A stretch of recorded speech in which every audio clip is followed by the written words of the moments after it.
Доброго дня! Мене звуть Грунічева Марія. Я професійна актриса, працюю в Київському академічному театрі «Колесо» театральним режисером. Також я керую дитячим театром-студією «Коло Арт». Також я граю як актриса вже багато-багато років.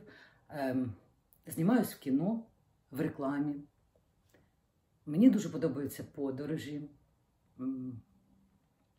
Я люблю їздити, отримувати нові враження.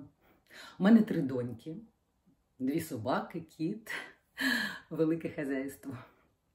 Також я вмію співати, грати на гітарі. Дуже мені подобається ставити вистави. Все життя займаюся театром, так що можна сказати, що це моє таке життя. Мені 48 років. Дякую.